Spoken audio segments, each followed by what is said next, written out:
Ladies and gentlemen, this is the state of the scene.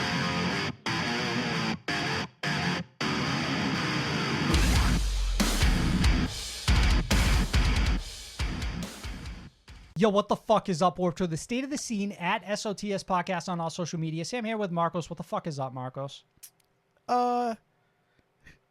Same old.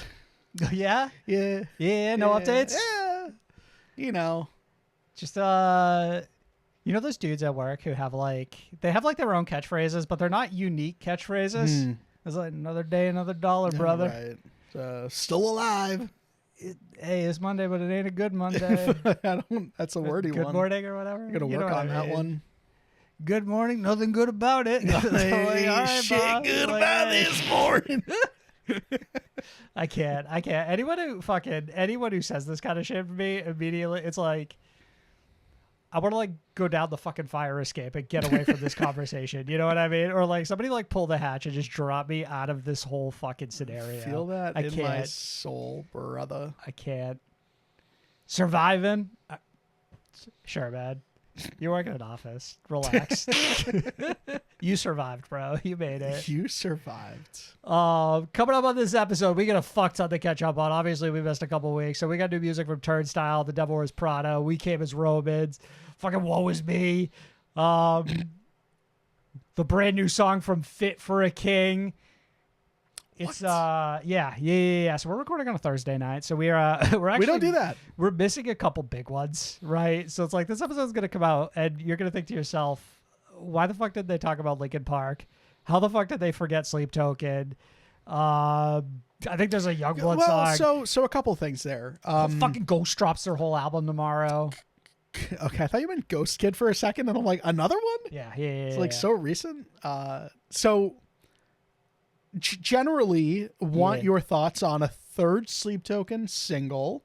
Album is about what, we're 17, 18 days away from dropping as of recording. Here's my feeling. Even in Arcadia? Is that I saw some people being like, oh, sleepy, slow down. Sleepy. We don't need a third single. The album's 2 weeks. What are you, crazy? And part of me is I don't think that's the problem. I think for me, the problem is not that we're getting a third single, which I think is honestly on the lower end of a fucking album rollout. Yeah, I don't know. Do people forget that we got fucking 5 singles leading up to Take Me Back to Eden? We used to get 2 a day. Come on, y'all. But I think it's in this economy, Sam, a third single? I think in an ideal world, what we all pine for is the old days where we used to get a 2-month separation between singles. It just kind of feels like the whole rollout is obviously truncated into a 2.5 month span. So it's 3 weeks singles, 3 weeks single, 3 weeks single, 2 weeks album. Speak from the soul. Is that something you still long for? That's the vibe I get from people who are that's the vibe I get from people who are thinking to themselves, I don't want to listen to the new Sleep Token song. I'll just wait for the album. It's too much, you know? These are the same people who don't pay attention when some of their favorite bands drop albums. Sure, but if these are the people speaking up, theoretically, in my mind, I think what would be a happy medium is that we didn't get so much all at once and that the songs were given time to... Man, Caramel came out, and we'll talk about it in the news, and knocked Emergence from the #1 spot on the charts, and it's man... Emergence probably could have sat there for a month if you let it. You know what I mean? We didn't have to drop Caramel. Y'all were already on top of the world. Right. With a band like Sleep Token, there's the cannibalistic thing that takes place where it's Emergence could have sat up there, continued to sit on the throne. It was for the same however thing with long Linkin it Park. probably You know what I wanted. mean? It was you fucking get the Emptiness Machine, and then it's Heavy's the Crown right behind it. You know what I mean? Right. I could have waited. Yeah. We could have gotten this out. We could have just finally released that Linkin Park album. So it's not an individual next band week problem. or something. This is kind of how we all roll out stuff. For Sleep Token, I find it a little funny, though, because I just think back to the Take Me Back to Eden era, and in theory, this band has hit the brakes on the amount of material that they give you prior to the actual album in a way that it's I can't imagine feeling this is too much when by virtue of comparison we had 2 or 3 more songs on the last album rollout. Yeah, and this is a 10-track album. That's right. 10-track album.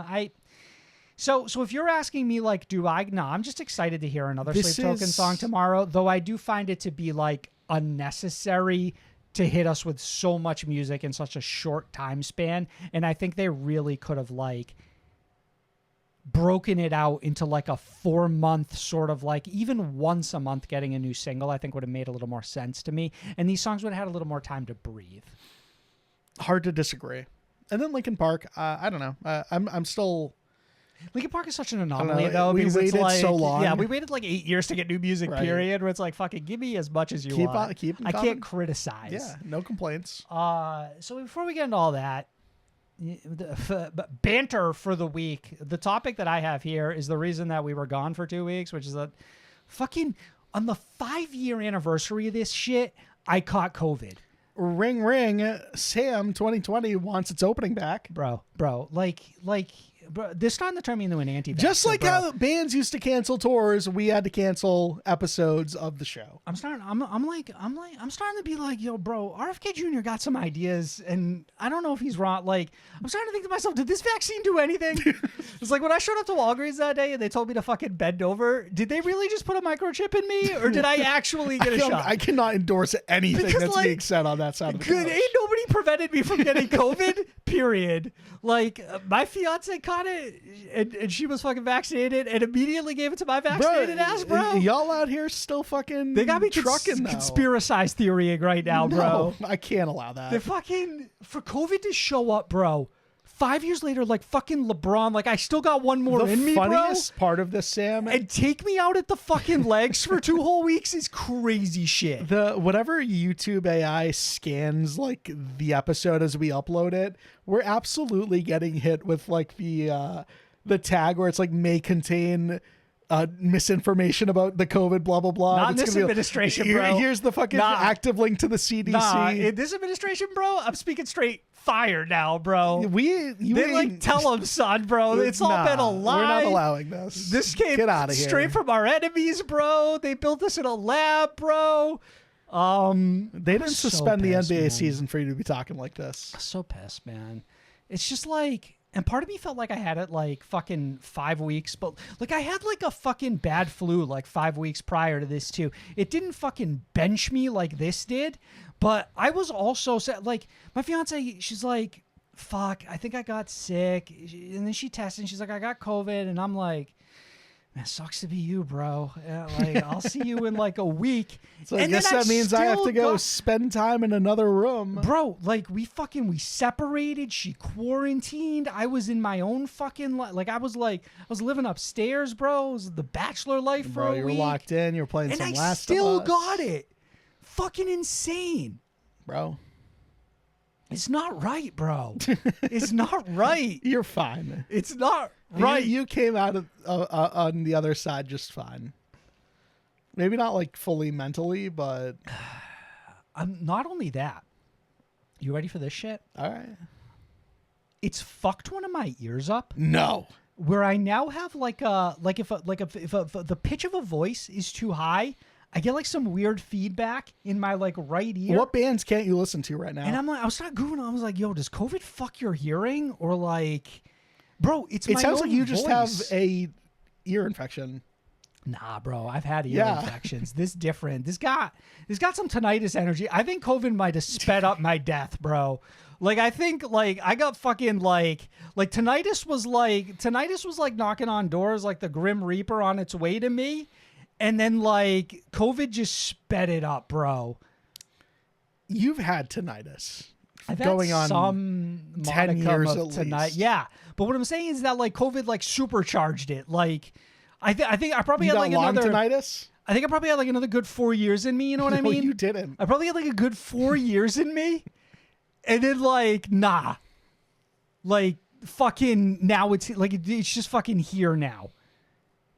So I what can else still listen to music. It's been you were fine, but it's like sidelines. not ideal. Coach took you out of the game for 2 weeks. That's all you did was I can't remember the last time we you just flat had out missed- COVID and became a conspiracy theorist. Nothing else.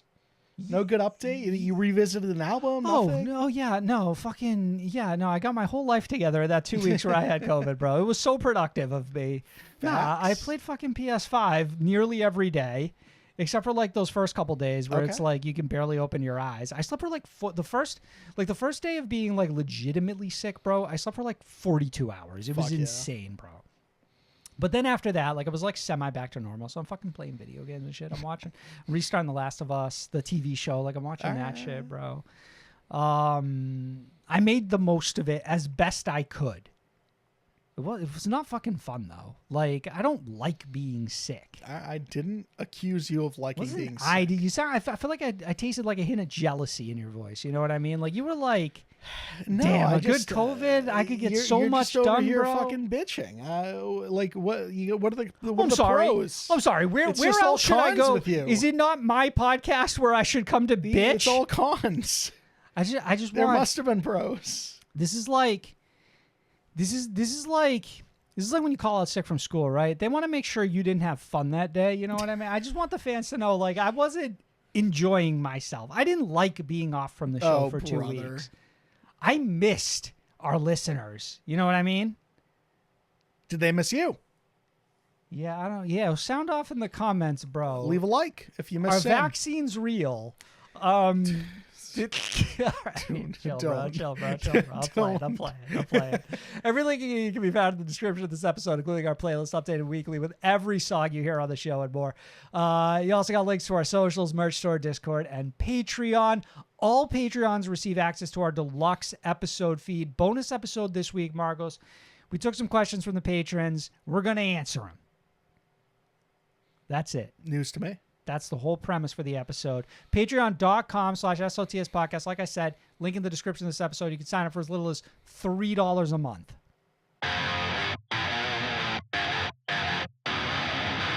The news.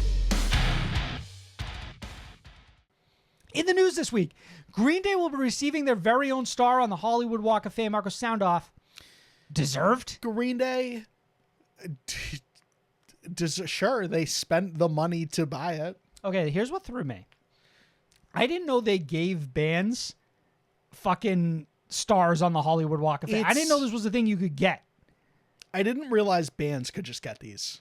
I also feel like if Green Day is just getting this now, bro, we got a lot of catching up to do, because like there ain't no way the whole cast of like The Big Bang Theory got stars, and like you can tell me Gerard Way ain't got a star.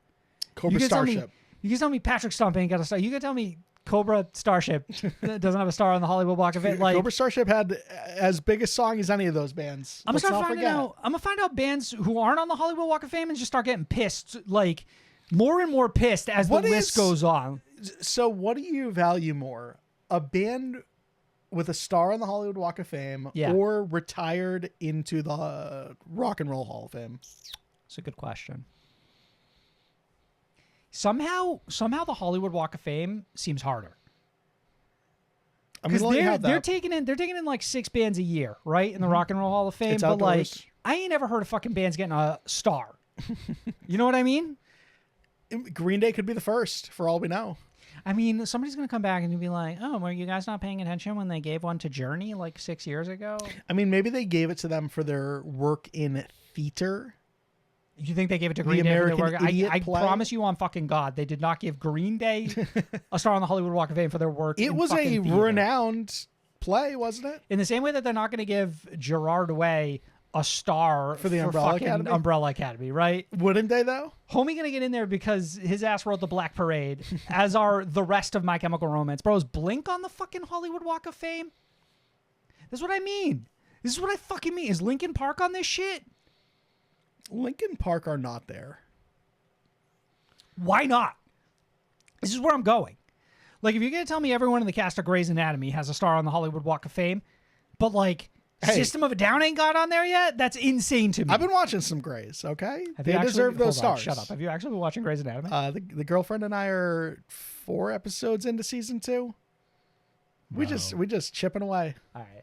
I know I was talking some shit earlier, but like... We're just chipping away, bro. Early Grey's Anatomy kind of goes hard. Dr. McDreamy, bro. Dr. McDreamy. Has McSteamy showed up yet? McSteamy's not there yet. It's probably like a season 3 ad.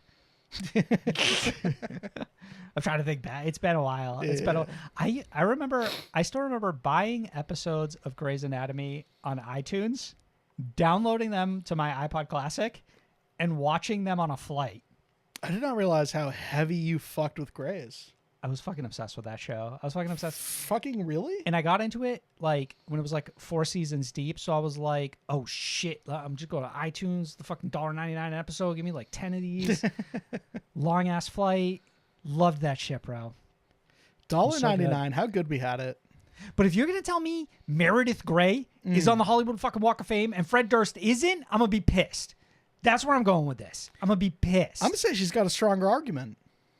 I don't think she does, actually. It's a 40 fucking years on TV on the same show. Limp Bizkit more culturally relevant. How? Limp Bizkit more culturally relevant. Fred Durst literally invented a fashion style. Drag to a new metal better. Green Day, I guess, is deserving, so congratulations to them. Blink-182, Weezer, and Green Day are going to headline this year's Riot Fest. Marcos, also featuring performances from Brace Yourself, Weird Al Yankovic, Idols, Knocked Loose, Cobra Starship, Gym Class Heroes. What the fuck are Idols?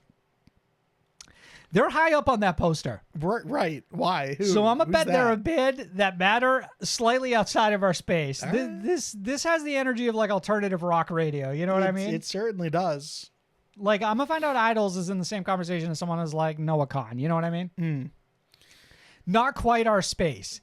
I like the yeah. So like Cobra Starship's on here, right? Yeah. I like at some point that bands come back for like the big one, like when we were young, and then like they're kind of just around after the fact, and it's like it's almost like they live in limbo moving forward. It's like, okay, so I guess they might play a festival here. Like, it's not surprising to see their name show up. Yeah, but it's also a band that has been active in no way since their last festival performance. This is like when you added Spider-Man to the Avengers, and then like 7 movies deep, that's not as important as it used to be, right? We've added 75 more heroes to the team, right? Totally. You're old news.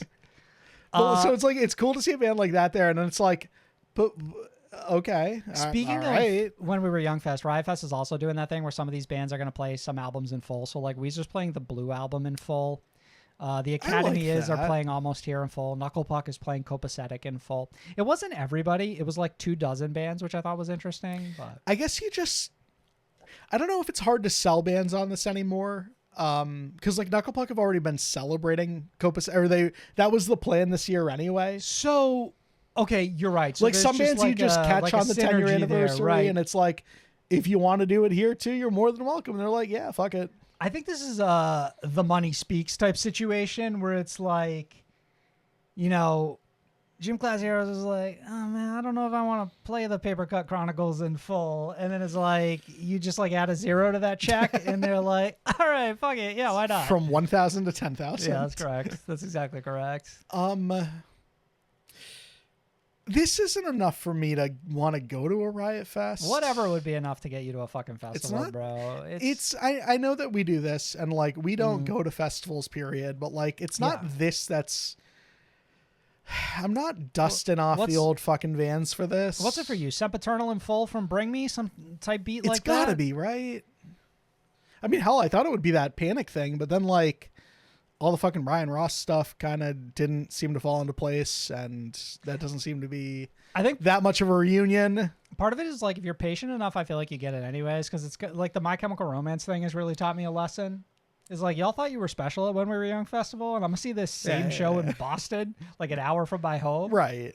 So I think if I'm just like, or even like, we're going to talk about Ice Nine Kills in a second here, bro. They're playing like both their fucking albums in full on a whole tour. Insanity. Of all of this, like these 2 bullets around Green Day, you didn't grab my favorite one from them this week, which was their beef with Charli XCX. You want to talk about the Charli XCX beef? Did you see any of that? All right, so it's like first weekend, Green Day's headlining Saturday night. Charli XCX is playing but not headlining, and she wears a sash. For what festival? Coachella. And she wears a... Yeah, okay, fair enough. Wait, did you not know that? I didn't realize it was for Coachella. Wait, how do you pronounce it? Just don't do that. Why would you do that? You wanted to talk about the story, but you didn't even know what the fuck festival they were playing? Yeah, I figured it was like an iHeartRadio thing. How do you get news now that you're off social media? Does it just like you show up to work and like you catch like... I catch a glimpse of the old... newspaper print. They're playing like Fox News in the break room. That's kind of how you get your music news now. I think they're playing Fox News in your break room, sweetheart. They are, unfortunately. Right. So that first night, Green Day headlines. Charli XCX is also playing. Charli XCX wears like a sash at an after party that says like a fucking prom sash. Or whatever. and it says like should have been a headliner, and this like sparks a lot of online drama. People are like, damn, disrespectful of Green Day, their legacy. They should be headlining every festival of the world. Like, Brat Summer's over, right? And then like the other half of it is like, Charli XCX is 10 times more culturally relevant right now than Green Day is, and it's not even close. So like this idea that she shouldn't be headlining is actually insane. It's like, all right, everybody calm down. I'm a little surprised. I feel like we're doing like a Nicki Minaj versus Black Veil Brides argument right now, and we need to cut like this. We can't go back this far. I'm a little neutral on this one. Neutral how? Like, I'm not going to argue that Green Day should be headlining shit, but I'm also sitting here and I'm certified like, Green Day hater. Bro, what are we doing? Fucking Saviors last year? Was that the album? That was a bad album, bro. That was a bad album. Follow up to a worse album? We 5 albums straight. They're not playing songs off that in Coachella. It's they might have been. I'm pretty sure fucking Bobby Socks is still like a mainstream rock radio hit. So make of that what you will. But fucking sure, obviously Trey, they're though, playing they're like like Basket bassist Case or and whatever. American Idiot and all this other shit. Where's like the that's following weekend. was headliner or whatever. Following weekend, Trey Cool wears a sash that says actual headliner. Billy Joe Armstrong. So that's where I fuck with this beef. Billy wears a hat that says Brad on it. We're squashing beefs all over the place, to be honest. It's squashed. And then like Charli retweets that picture of Trey and is like obsessed. So it's like whatever. This is a big like neither of these bands are actually beefing, unfortunately, because I think a good Coachella beef would actually be a lot of fun. You know what I mean? I agree. Somebody talking their shit, being like, actually, it should be me up on that stage and not your old ass would actually be a lot of fun. I mean, in we nearly some got corners that could be happening. Mm-hmm. Marcus Ice9 Kills vocalist Spencer Charnas has written a new film alongside Paul Soter, who comes from the film and comedy group Broken Lizard, who have, I guess, wrote and directed Super Troopers in the past, for example. It's called The Slashing of the Christ, and it's also being produced by Greg Nicotero, who executive produced The Walking Dead. Thoughts on all this? So, yeah, we've ended up at a point in time that was always going to happen. We got there. Spencer film finally like written and being produced and being directed. Like this was always going to happen. Slashing of the Christ. This is a very like it's parody titled, obviously. Right, but it's also like obviously a slasher, of course. Sure, yeah. He's sticking to his strengths. But very much whatever they call it. Not cult, but popcorn, whatever. This is B-movie type energy. Yeah. Very campy. I also don't know what this could possibly. Is it just a Jesus Christ slasher? Like, I mean, it's a play on the Passion of the Christ. So, are they? Is it someone? You think Jesus with a is cross the killer? Knife, a cross knife, who goes and slashes up everyone who was at the final dinner or whatever the fuck it was? So the question is, how much of this is a parody comedy and how much of this is a parody comedy title for an actual legitimate film? I don't know. The fact that it's Paul Soter makes me think this is going to be kind of one long-running hour and 30-minute joke, which I mean, Paul I don't Soter, think are is you a very terrible familiar with? place for like Spencer to sort of like get his foot in the door. So, Paul Soter, are you familiar? Like, I mean, actually? I'm familiar with like Super Troopers. Like, oh, that's where. Yeah, like I'm okay. aware of his shit, right? Obviously, I'm familiar with fucking Greg Nicotero. Like, I've seen The Walking Dead. Anything that like Spencer writes, I would want him to film. Like, I want him to be the lead in, right? You want him to actually be the lead actor? I don't know if he could be Jesus here. I don't know. At what point does that then feel like a full-length Ice9 Kills music video?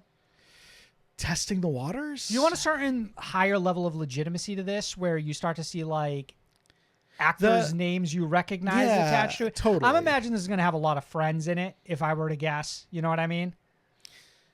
Potentially. The fucking like that one dude from like Sirius XM Radio who was in the Art the Clown video. Andy Black. Yeah, maybe So, Art the Clown is Sam, in this. Back to the discussion about Grey's Anatomy earlier. Yeah. Watching an episode and I'm sitting there and they've got a patient like sitting in one of the fucking beds. Yeah. Going over their symptoms or their issue, whatever it might be. Sure. And I'm sitting there and I'm like, why does this person look so recognizable? Shut up. Don't recognize him from anything else, but potentially, and this wasn't what I was thinking. Potentially or legitimately? Sam, one of the bartenders in a work of art music video from Ice Nine Kills. Insane that you remember the insane 7th cast member of that Ice Nine Kills video. How? I'm being serious. If I could find exactly, I'd have to go back and make a mental note of what it was. Sure. And I remembered starting Grey's Anatomy thinking I'm gonna at some point see a bunch of actors I recognize. I didn't expect it to be someone famous from an Ice Nine Kills music video. Barely. Who plays Izzy in Grey's Anatomy? Izzy, not Katie Holmes. That's not the name I'm looking for. It's not fucking Katie Holmes, bro. The blonde girl, right? Yeah. I don't remember her. I was looking for an actor name. But this is what I mean. I want actors in this film. You understand? You want what I mean? actors. I want recognizable names. The weird thing here is that I know you haven't seen it, but a slasher came out this year called Hard Eyes, and for some reason in my head, I've decided that was just filmed and produced by Spencer Charnas, because it's such a this is gonna sound, there was vibe theft. Yeah. It's gonna sound a little bit of an undercut or whatever, but it was such a generic slasher, in the sense of you could apply that to the Hollywood killer or whatever from the Horrorwood era stuff. There was something to the mask that each of them have, though, where there's an uncanny similarity. Exactly. So I see that and I'm like, he already did this. What are you talking about? Slashing of the Christ. We already did Hard Eyes. Does part of you and Spencer Charnas put out a short little Instagram reel the other day that was shut the fuck up, we're working on new music, please leave me alone. But do you see something like this? I was like, oh, Justin Bieber. Now I understand where my man's time has been. Yeah, but now I understand where my man's time has been. You know what I mean? It's what have you been doing? How have you not written a new album? What are you talking about? I wrote a film, bro. I've been writing a film. If you follow Spencer, everything is every other week he's in fucking South Carolina or Louisiana at some horror con. And he's come get your fucking axe signed. He's by got busy your boy. weekends, but I'm talking about weekdays. I'm talking about what he been doing during the weekday. He's fucking making rum with Matthew Lillard. Too many side quests. He's get Matthew Lillard in this bitch. Yes, first of all, yes. My man's got to have so many connections at this point. And we'll forever be so happy for Spencer for that same reason. It feels like this is exactly the life he always wanted. He manifested so fucking hard. You're right. In that sense, I am extremely proud of where he's gotten. So yeah, of course, I'm eager to see what comes of the slashing of the Christ. Yeah. The expectations aren't very high. This will be what it is, but I'm curious what it turns into. Agreed. Marcus, Caramel by Sleep Token has spent 2 weeks atop the Billboard Hot Hard Rock Songs chart, with Emergence just below it. The band fended off the newest single from Ghost, Lacrima, to continue to own the top 2 spots on the chart. So at this point, we are, as of this recording, on the eve of single number 3 from Sleep Token, who has already kept bands like Linkin Park and Ghost from taking the top spot of the chart. We can go ahead and assume that they're about to have the top 3. Possible. Which is fucking insane, Pretty right? possible, unless people really connect with whatever this next Linkin Park song is. Sure. Not out of the question that those bands could insane. supersede Sleep Token, but at this point, Sleep Token feels like an impenetrable force. So this new Sleep Token track, Caramel, on Spotify alone, already close to 30 million if it hasn't already surpassed that. And this band's monthly listeners are insane. Dead on the fucking heels of Emergence, which was, last I checked, barely at 41 million. And I say barely, but Caramel is on its ass. And honestly, Sam, I give myself a lot of credit for that. Oh, you think you... Because I'm not listening to a lot of Emergence, but I am listening to a fuck ton of Caramel. Okay. By far has to be my most played song of the year. Okay. That's interesting. First, it's interesting that you are personally taking credit for the streaming success of Sleep Token. I haven't seen anyone else take credit, Sam. But secondly, that you connect so much more with Caramel than Emergence. I think it's still a toss-up for me. Still a toss-up.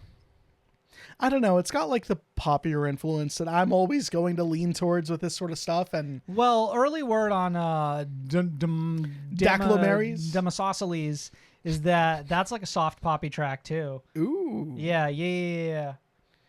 interesting. So, I mean, realistically, We'll talk about it soon. I see it entering top 3. Do you see it overtaking one of these tracks? And I guess that's the stupid thing with Sleep Token is anything's a possibility now. I think what's unfortunate to some degree, and this is what I was talking about earlier, is because we haven't spaced these out. Theoretically, you could see a song like Caramel being like the #1 song on the Hot Hard Rock songs for like multiple weeks, except that they're going to be superseded by their own other single. Yeah. I think if it plays like the first two, then yes. I think at the very least for like a week, Demasosceles is going to pop up there at #1 and knock Caramel from the top. And then, we'll have to wait and see if they end up sort of like cycling around, or, if someone like Linkin Park pops in and like takes the 2 spot or manages to re-snag like the 1 spot. I should stay until midnight so we can hear it. That's a fun idea. I had some plans at midnight, unfortunately. Oh, fuck. so- My bad. I don't want to intrude. I should so. have made plans. So.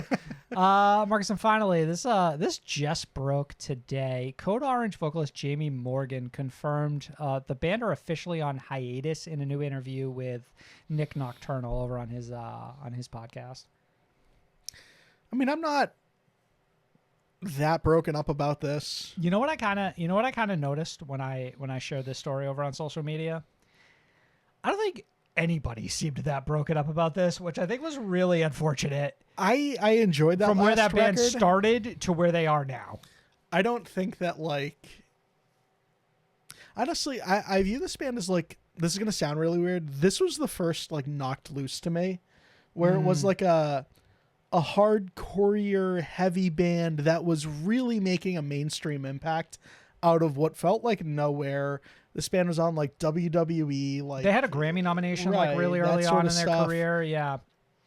And then like Love from like Feels fucking like- Pitchfork, that kind of shit. yeah, and then like that stopped, and so did any like not success. That sounds so like Upward momentum. Upward It momentum just feels was like they hit a just hard like stop. 100%. People didn't seem to really connect to, I would probably say the last 2 albums, but certainly the most recent one. I know that metal and hardcore fans in particular were pretty cold on it. You and I were, I think, a bit more open to like It a was whatever. It was stylistic fine. change. Yeah. But I like, it's didn't not like hate that neither of us record. were like singing the praises at it. By the end of the year, I think we'd both forgotten that it had even come out. It's not a band I was dying to go see Didn't make a live. mark. So then, like, since then, like, So why take an interview with Nick Nocturnal if you have it's a good question. nothing to say about Code Orange except that they're dead? It's a good question. I think that, and I didn't watch the whole interview, that Jamie Morgan may be on top of another project right now, or maybe working on solo material. I know that their guitarist Reba performed with Marilyn Manson for a while and is now releasing solo material on their end. So it's like, I don't, it's just like overall, it's like this news came out and it was like, it felt like background noise immediately as people's like, oh, Code Orange are on hiatus. It's like, yeah, all right, that checks out anyway. So what are we doing later today? It's like immediately it just became like It's non-news. Well, what's Nick's reaction to this? I didn't watch it, bro. Did he do the I didn't face? watch the whole thing. What kind of face do you make when somebody tells you their band's on hiatus? What kind of face? What was that? face is like the bordering on like the most appropriate you can stay at before Noc- it's like disrespectful?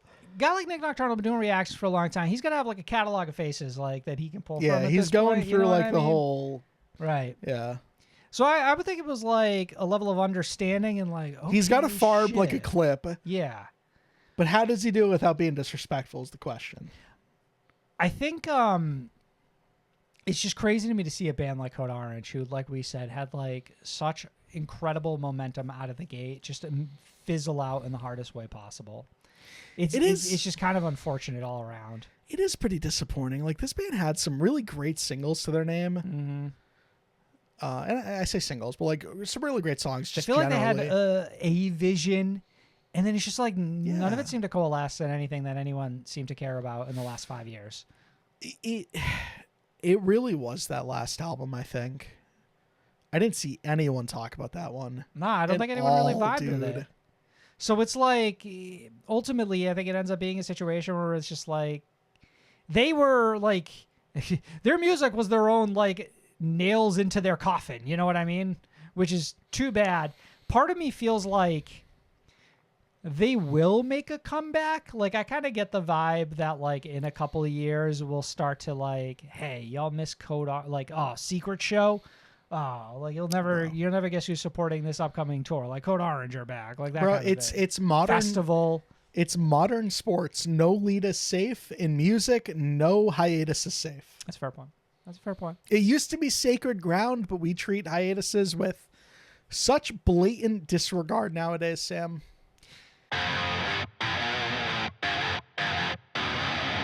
The Spotlight. Marcos, moving on. Every week, we, alongside our listeners, will help shine some light on smaller bands within the scene. This week, I recommend a couple bands.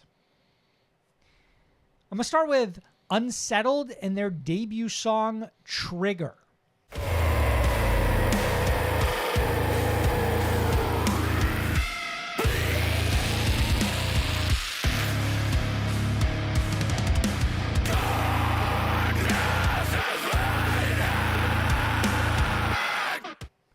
Debut song.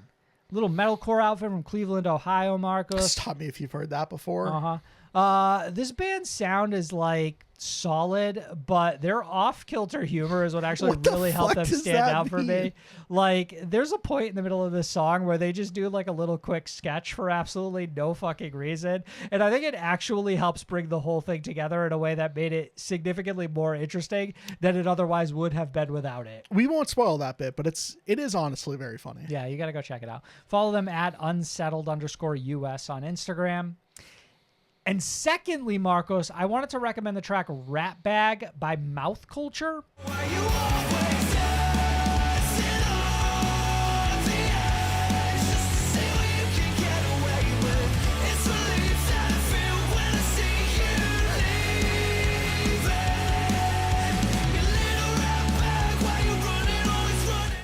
So this is an up-and-coming alt-rock band that hails from the UK. They recently supported Yumi at 6 on select dates of their last ever tour, and they're going to be playing the Orlando date of this year's Vans Warped Tour. This band's got hooks. They got a Yumi at 6 vibe to them. You can almost hear that band's influence in their sound, which I think is really neat. And then I showed you this song, Marcos, and you pulled the most insane fucking like scene nostalgia that I couldn't even believe that you made this connection and it ended up being real. I've tried to make this connection so many times in the past, Sam. Yeah. There was a band, maybe when we first started this show. Yeah. Or just right beforehand, they were called Omaha, UK. Mm-hmm. And just another one of these bands where you find where someone spotlighted them, whatever it was, you attach yourself. Like, I think I might own like a physical EP from this band tucked away somewhere. I don't know where. And an artifact. Just a band I've been connected to for so long, but had gone on hiatus. Like, this is the only band that the hiatus, was safe. Yeah, they never hit. Like they ended up like 2013, falling off 14, the face of the earth. 15, they never hit. Fall off the face of the earth. Release like one last like 7-track EP that's amazing, and then go nowhere. But their vocalist has such what would end up being such a familiar voice that like I would hear it in so many other bands over the years, and I'd be like, and I've said it in reviews on the show in the past. This reminds me of a band called Omaha, UK. Right. And I did this same thing listening to this band when you showed them to me. And you bring it up, and I'm like, man, I wonder what happened to those guys. Right. And I'm like, all right, let me go find out. It was like the last time like they were even brought up was like 2015 and some like news article. I was like, okay. I'm like, let's see if their vocalist went on to do anything. And so you pull them up on like his Insta. Instagram page, and the first post is like, new single out now, Rat Bag. And I'm like, shut the fuck. There's no fucking way. Vocalist There's of the band no fucking Mouth way. Culture insane that you pulled that. The like video for this is just like a visualizer, so it's Right. not like you even saw someone and recognized them. Right. You heard a voice and you were like, "Damn, this sounds like Omaha, UK," and you were dead on, dead on. I was finally right. This is years and years of that never paying off. Thinking to myself, like, that band was fucking cool. That vocalist was fucking great. Have had like a deep fucking admiration for them, yearning to hear that voice again. And Sam, thank you, because you reintroduced me to that singer, their new band Mouth Culture, a band that's apparently been around since like 2019. So had we been looking in the right places, would have found them a lot sooner. Based on how much I fuck with this song too, we're looking at a band that's getting promoted to show regulars pretty quickly. Honestly, yeah. So Omaha, UK are back. That's a Right. 10 years of podcasting full circle moment for all the day one future listeners out there. And you can follow them at Mouth Culture on Instagram. Marcus, dated discourse this week, and this dated as fuck because I wrote this out like 3 weeks ago at this point, and I just fucking kept it. So are you ready? Sure. Marcos, I don't see discourse anymore, by the way. Yeah, I know. You live a fucking like weird hermit I had to life now. sacrifice social media for this segment to really evolve. Yeah. All news, all music, it's all fresh to Marcos on this show. He's experiencing it for the first time. Marcos, tariffs to raise the price of band merch?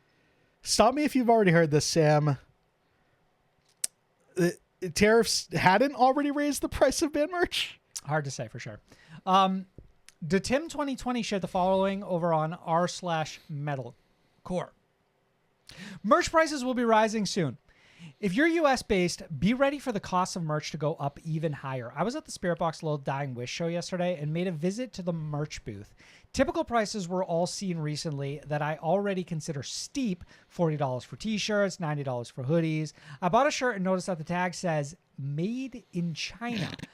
Like basically everything else around. It feels like such a racist way to like you got to check where it was made first before like you're making your purchase, or it's the first thing you check after. For me, it almost feels like a subplot of like an Always Sunny episode or something. It was like Charli discovers like everything in the bar is made in China and is trying to figure out like what, you know what I mean? I don't think I remembered the last time I've checked any single piece of clothing I own To see where it was made. Right. And I've got tariffs on the mind, bro. We all do. They go on to say like basically everything else around, but thanks to Cheetolini and the 104% tariffs, I'm sure the next tour I go to, a t-shirt is going to be like $70 or something.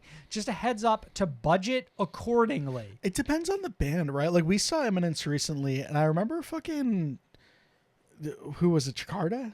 Is that the name of the band? Jakarta? Jaluka? Jaluka. I don't know why I was. Jakarta might be a city? band. Yeah. It's like a city in like India. Yeah. Jaluka. Those t-shirts were fucking decently priced. They were not $40. That to me, that is everything already, right? That is everything. So like if you're telling me that you saw t-shirt prices for $50, I'd be like, yeah, of course I you wanna did. say Like 60. that's what t-shirt prices costs are currently, right? And you do kind of expect it to be a little bit more when it's bands coming from overseas because like they're paying, you know, unless they get it made here and then they fly in and pick it up. Like I don't know exactly how that works. I would think that would probably make the most amount of sense. But let's say theoretically they're shipping any amount of stuff from overseas like that they keep in their studio or in their storage and then sending it here and then they're paying tariffs on top of it. It's like it's gotta be a fucking nightmare, right? I would guess it's not impossible to source. I mean, and it could be because everyone's going to be trying to do it moving forward if things don't change yet again. Sourcing a warehouse to fulfill like shirt orders in the US, hoodie orders shouldn't be that complicated. If I had to guess, we're going to start seeing a lot less of maybe the cooler stuff that we've been seeing over the years. Where they make like, Gildan at? You don't want to know, bro. Where they make Gildan? Bro, they made Gildan down in fucking Antarctica. Gildan got tariffs written all over it. Like a Gildan shirt gonna start costing you like $85. And it's right, and that's like never doing that again. No, absolutely not. But it's like I've already stopped looking at merch when I go to shows, bro. I love bands. I'll pay for a ticket to go to a show, but like I can't. Y'all priced me out. Y'all priced me the fuck out. I guess that's what I mean. It's like at some point there has to be like Like, there's no more to increase. We've already hit the level everyone's willing to pay. I was a hat But guy it's for a gonna minute. be Even for, those are like, like $45 now. Shirts and hoodies. I just think we're going to stop seeing a lot of the cooler stuff. Like, we're not going to see, like, fucking pillows and action figures and that sort of stuff. Yeah. I would think moving forward, because all of that stuff is being sourced from outside of the States. Assuming this is touring into the investment States is and now stuff like that. less because it's more expensive to produce all of this material. So theoretically, like, the options would lessen at the same time. I kind of feel you, Marcus. A lot of people over on r/metalcore had more to say on the matter. Pollux chimed in. While it has little to no direct impact on the lives of consumers, it does affect the artists who create the music we enjoy and want to support. Their margins on merch will likely not increase. It'll be the suppliers of blanks or whatever middleman inserts themselves that'll raise prices and takes off with the increased margin. Meanwhile, we'll buy less merch due to increased costs, and the artists are left with their merch having the same profit margins as before, but with fewer sales overall. At the end of the day, the artist loses, which sucks, but man, I've hit the limit. Like, I can't afford to go buy every $90 hoodie I see. That's not happening. I mean, I'm sooner or making later- a lot of fucking business decisions moving forward as far as like merch that I'm willing to buy and what I'm not willing to buy. I mean, part of the thing is, though, too, it's because, like, tariffs raises the price of everything. So it's like suddenly you have even less money to, like, float around. Sure. So the fact that, like, on top of that, like, all of this merch becomes more expensive. in Unless you theory- own Tesla stocks, which are amazing. I think they're also on fire, to be fair. They are. They go on to say this will result in more lower tier bands not being able to make a living off of their music and throwing the towel in the ring, especially in niche genres like metalcore, where even most of the bigger names are only actually well off because of side hustles will feel the effects of this. And those side hustles probably also impacted by tariffs Theoretically. in some capacity. Mucho Stoosh. I was at the Chelsea Grin show in Montreal yesterday, and every band except Disembodied Tyrant, I think, was charging $55 for a t-shirt. Prices are usually high there because of the exchange rate, but damn, those are the highest merch prices I've ever seen, honestly. Ronnie Radke Stan followed up and 55 said... t-shirts, 55 fucking hats, 55 hoodies, 55. Ronnie Radke Stan chimed in and said, just so you know, it's the same for all the bands. It's in the contract that you cannot undercut the headliner, so the price Sure. the opening bands use has to match Never. so they can determine it themselves. Strain External 7301 says, screen printer here. Shut the hell up, bro. This is why I love Reddit, bro. This is why I love Reddit. Shirt prices are going up, but not until June. Even then, the price for blank t-shirts is still pretty low. When you talk about the volume of shirts these bands order, they're making probably 300 to 400% markup on Hey, these. we haven't had this discussion yet. Strain External is like, hey, bands already, they're making Hey, too much money off t-shirts. You think what? You want to do $120 on our next merch drop for a t-shirt? You want to get into that like sweet spot where Supreme used to charge like insane prices and For a then limit brick, yeah. quantities. Yeah. They go on. I still try and cut bands the best deals possible, but even then, I just printed $1,700 of merch for a brand, and their event has come and gone, and they're ghosting me. So yeah, it's hard out here for everyone, but won't know until it actually happens. It's KGS.LVS chimes in, also a screen printer. Wife still does it, but also can vouch that shirt prices are already marked up substantially regardless of tariffs. Shut up. Cost is of it a cheap all the blank. screen printers coming out of the fucking woodwork? Well, screen printers, notorious metalcore fans. Cost of a cheap blank, if like several dollars, then you factor in production, which if running in auto, it's even cheaper, but around $5 to $10 per tee. Even if the price of a tee jumped, let's say to $8, there's no reason to jump the selling price to 50, 60. The margin is already ridiculous. I think what these people sort of like Our / fail to metalcore is just understand. everyone employed there is a screen printer. Yeah. Third screen And printer they're all chiming still in complaining right about now. the fucking merch prices. I think part of what they fail to understand here is that like the screen printing part of it is, I think, a piece. And then there's all of the other pieces on top of that. So it's like if one piece goes up and then other pieces go up on top of that, you know what I mean? Because it's not like bands are pricing t-shirts and it's like they're clearing the gross margin right off of the initial screen printing cost. Sure. No, they're trying to pay for 700 other things on top of it, and then also like factoring in the venue cut and all of this other shit. So it's Man, like it's not like a one for one. Like it leaves the fucking distribution screen printer and then goes straight to the venue, and they charge $50 and make $42 profit. When was the last time you saw the merch line for a headliner not look healthy? What do you mean by not look Over the course healthy? of a night, like every time you look over at the merch booth, every time you pass it, you go to the bathroom, whatever, There's always a line there. And when you walk into the venue, there's always 40 people in line. I don't feel like this is a conversation that even needs having yet. But I think maybe you might notice if you paid extremely close attention that the numbers could be trickling off, like just slightly, right? Like maybe last time you played this venue, you also sold it out and you sold 300 t-shirts, and then this time around you sold 250. You know what I mean? We need to finally start sitting down with the important people. Yeah, the screen printers? The brave and honorable merch men and women of our scene, who we always joked about we should be interviewing as part of our show. Yeah. As like the band's sixth man. Yeah. But an like I'm finally with just the lean band into type it. interview. Yeah. This week we sit down with My Chemical Romance's merch person. Yeah, precisely correct. Right. And let's just go straight to the fucking source. I don't trust these fucking screen printers, Sam. They're only in it for a profit. Theoretically, that is the source. Buried Dead Cakes 2 says, if I see above 30 to 35 for a t-shirt, I won't even look at anything else. I'm right there with him. I guess 40 might be the most I'd ever be willing to pay for a t-shirt, but 30 felt like not a sweet spot I was happy about, but like felt fine for the band, fine for the listener. Do you think part of the problem is that you've been going to shows for like 15 years, so you remember when a Warped Tour shirt was $10?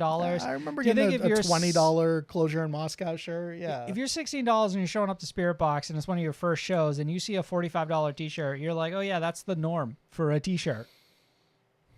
So you've got like a perspective that I think like influences your decision. Sherbert Civil 9990. Honestly, we got to start preparing for U.S. tours to be canceled.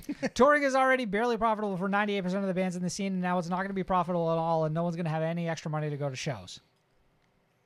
Well, someone's a ray of sunshine.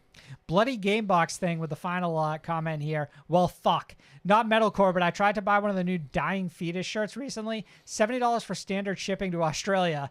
That's not the shirt plus the shipping. That's just the shipping. You I don't know how Australians that's gotta even shut real. the fuck up, bro. Everything's different for you people down there. I think this is the trade-off. It's like your merch is more expensive, but you get to listen to music 24 hours before we do. Sure. So like you Bloody Gamebox thing have already heard the new Sleep Token and Linkin Park songs, and I'm still waiting. And if you ever want to go like check out where they filmed The Lord of the Rings, like it's only a hop and skip away. Like you can do that in a day. Right. So you can go see a Hobbit hole, but it costs you $70 to ship a Dying Fetus shirt. Like that's a trade-off. That's a trade-off. New music this week. Dayseeker have returned with new single Pale Moonlight. If you wanna see how I run right back to killing myself, taking my time, dancing with the devil in the pale moonlight. It's the band's first new music since the release of 2022 full-length album Dark Sun, not including the release of acoustic album Replica in 2024. It was produced by Daniel Bronstein, known for his work with Spirit Box and Silent Planet, co-written with Tyler Smith, known for his work with Falling in Reverse, and mixed by Zach Cervini, known for his work with literally every fucking band. I'm getting fucking tired of Zach Cervini. Get his ass out of here. That's my take. Zach Cervini, the linchpin right now, holding this whole fucking scene together. That's the problem. Zach How is that Cervini a gets fucking COVID, problem? the whole scene fucking stops for a week. That's interesting. So you're saying this is kind of like when Joey Sturgis walked away and we lost like 20 metalcore bands that same exactly day? that. Yeah. Like he's too powerful, right? We've put all of our eggs in one producer. I don't know if anyone else has like maybe shouted this out. I just realized there is a bit of like Dark Sun, Pale Moonlight. There's like a synergy there a little. Yeah. I mean, Dayseeker like strictly does things. This band strictly does things where the aesthetic puts them in some sort of like bisexual lighting. So it's like, it's got to be Pale Moonlight. It's got to be Club Light. Like ever since this band discovered disco balls, it's been no looking back. This band has used every shade of purple imaginable to like create the cover art and the visual style for their music videos, all of their promotional photos. We have a reaction to this up on YouTube. That's right. You can go check that out. It's your first impression. We talk about some of these things as well, but we'll get into a little more detail here, Marcos. I think, all right, let's start with the song. I think the fucking chorus on this is big. It feels pretty big. It's a big old chorus. This feels like the right follow-up to everything we got off Dark Sun, and Replica happened in between that, but it's not new material. This is dead on. Like the fucking trajectory from like Sleep Talk to Dark Sun to this, it all makes complete sense to me. Now you also have the video directed by Jensen Noen, previously directed music videos for 21 Pilots, Paladin Straits, Bring Me the Horizon, Kool-Aid. That is a really important factor here too, because it feels like The budget went up. Spine Farm said blank check. And Dayseeker said bet. Yeah, precisely. And like you have this cool cinematic music video to partner with your really great new song, and I think like that's that's like one of my favorite marriages in the music in general, is like, hey, when you give me a really cool video to pair with a really cool song that I'm enjoying, it's fucking cool. I'm gonna be seated each and every time that happens. Also, we didn't delay the rollout. You know what I mean? We didn't get the song and then the video a couple weeks later. This band said like, hey, reintroduction to Dayseeker. We're big still budget bisexual. ass video, new single, bisexual lighting in the club. Precisely. Here's some cool makeup, right? Like there's some neat stuff happening in the video. The whole premise for the video is that essentially like Rory Rodriguez is using like some sort of ancient artifact. He's to stuck go to in the club. cyberpunk Dune universe. Yeah. And he's like transcending time and space to go like chat up this girl in a club. And every time he goes to talk to her, it makes him older. And there's a lot going on here. It's a little and, like, substancy. Rory said in like the press release that it's like the song's about like trying to like shake an addiction you can never get rid of or something along those lines. And the video ends with like this girl fully like encompassing him and like fucking trapping him in this fucking like weird digital dream world that he's in. Under some pale moonlight, so it all kind of wraps up with a nice bow. And the video has like some weird like sort of like similarities to like the Just Pretend video by Bad Omens. Like Rory's getting a little older each time he goes into this machine, right? Like it's like it costs him. Like there's a cost. It's all done really well. I think the makeup's really good overall. Stakes. I think it's beautifully filmed. I think like Jensen Noen is clearly one of these guys where it's like, for me, you want to stand out with your fucking big music video. Like you're ready, come to Jensen. He's going to give you the fucking like, he's going to give you a video that's like got some pop to it. I mean, Dayseeker, 21 Pilots, Bring Me the Horizon. That's a pretty cool fucking catalog. Maybe not the word I'm looking for there, but like this is suddenly a director I've got a lot of interest in. Felt like they made a good point to really stress how these were all like filmed on location in real places you can touch, like very tangible settings. Yeah. I think what sticks out to me the most about this, outside of like the song, is the co-write with Tyler Smith, who I feel like is a guy who does not branch out very often to work with other bands. I feel like since he hooked up with Falling in Reverse like 5 years ago, he's almost become exclusively pays the bills. their producer, right? But almost in a sense where I feel like I don't see him. Like prior to that, I know he did like the Hard Feelings album with Bless the Fall. So it was like that album. He's been a couple Falling of in places Reverse recently, but not a lot, right? Like for me, when I see a co-write with Tyler Smith, that's another like notch in the belt for me. It's like you're putting your money where, like, you're investing in yourself. You know what I mean? Myth, which is what Tyler Smith sometimes goes by. You work with Lights too. Why do I feel like you worked with Lights very recently? 315. He got a clean spring break from Falling in Reverse material, and like we're gonna see him work with like 3 other artists. What are you doing? The Genius like look up right now? Nothing? I was hoping. I'm right then. I'm right. Hoping. Like you don't see this name pop up much outside of Falling. I mean, let's stay on this conversation though, right? So Tyler Smith. Yeah. And then like that trio is just ridiculous. Like Daniel Bronstein producing, mixed by Zach Cervini. Big name director on the music video. This is what I mean about, I feel like Dayseeker are investing in themselves, and then like theoretically like Spine Farm is investing in them, which like brings up the question, Margot's Dayseeker next up feels right. I want it to happen so bad. This song do it? I mean, fuck if I know. I didn't think Just Pretend would do it, but here we are, you know, with Bad Omens. But what's the vibe you're getting? Like, sure.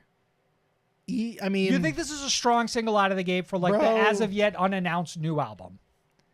You put any of my favorite bands in bisexual lighting, I'm lying and I'm telling Day you one? anything's happening. Sure. Anything's possible. I got you. This band will be playing Welcome to Rockville next month in Daytona Beach, Florida. Dayseeker currently hold 1.4 million monthly listeners on Spotify. And like we said earlier, if you want to see our reaction to this video, you can go check that out right now on our YouTube channel. 1.4 after basically a year of inactivity. Replica was, I think, an April release. Of So that's their new 24. bottom, is essentially Yeah. what you're saying. I would yeah. think so. You mentioned offhandedly when we were watching this music video that like My Immortal cover is like one of their more popular songs. Yeah, it had some decent That popped streams. off? It was in their top 10. That's interesting. The Devil Wears Prada have released new single For You. Like a shadow, like a ghost. Everything I give to you dies in the dark. It's the band's first new song since 2023's deluxe re-release of their full-length album Color Decay. The band had this to say on the meaning behind the new single. A love story unraveling through the eyes of someone hopelessly devoted to a partner who could never truly give back. But here's what I thought was interesting. Additionally, they go on to say, this is the Devil Wears Prada at our most expansive, with our biggest chorus to date and a fearless step into the next evolution of our sound. We're not just pushing boundaries, we're redefining them. Marcos, thoughts on the new single and the coinciding music video? I think where I want to start is I didn't realize it had been so long. 2023 since Color Decay's Deluxe.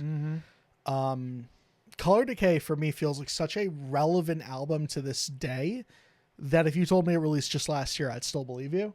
Great. But It's had but it staying power. yeah, but at the end of the day, you know, I guess the band hasn't really been too active since. So we did get Ritual, a song I absolutely love. One that I'm going to assume is not on the new album, and that's a good call out because Ritual, I believe, was a 2024 song. And it was like early. It was a March. Right. So they have had newer music since the deluxe of Color Decay, Yeah. which also had like 2 original songs on it as well.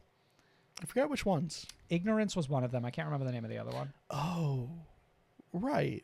What a great era. I'm excited for this new era. This is I not don't just a know if- continuation of it. We're now redefining The Devil Wears Prada. Do you think that song is that?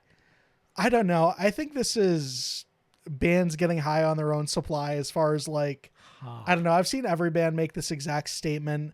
I don't think For You is that drastic of a step You're saying away it's not that bitch? from Color Decay or Ritual. I don't know. I think, full transparency, I think First Impressions Ritual has more staying power for me. Interesting. Okay. Granted, now I've sat with that song for a full year, and I ultimately didn't feel extremely strong about that song the moment it dropped. I don't feel exactly the same way here. Like, I like For You. It hasn't been on constant rotation since it dropped. But it's by no means a bad song. It's a fine song to kick off a new era. I think I just see a lot of this, like, I don't know. It's word once you salad start to getting you. into the fucking Biggest chorus we're to pushing date. boundaries, we're redefining them. I'm like, I don't know. You're not a band that really needed to go out and say stuff like this. I'm locked the fuck in on anything you guys do. Sure. I love The Devil Wears Prada. You could have just told me, hey, new era, buckle back up. It's fucking on. That suffices. I think what I enjoy most about this song is how it's structured, because at like the 1.5 minute mark when Mike comes in, it really packs a punch because they've essentially like benched him for half the song, and he was and or is sort of what I think the defining voice. Like for me, Mike is like the voice that I think makes Prada so unique, which is nothing against Jeremy, who I think is a great singer as well, and obviously a pivotal piece of this band. But it's like to sort of hold Mike back like that and then let him come in and just like be himself too. It's not like he's it's not like his voice is formulated to match the first half of the song. He's coming in and turning it into something that is more familiar to Prada fans. Sure. And that idea that you kind of start off like really soft like that, and the way that the song is structured, and that we're sort of like, you know, playing the piano like during the track and Love stuff that like we're that. sitting down playing it too. Yeah. Overall, how'd you feel about the video? It's fine. I actually Yeah.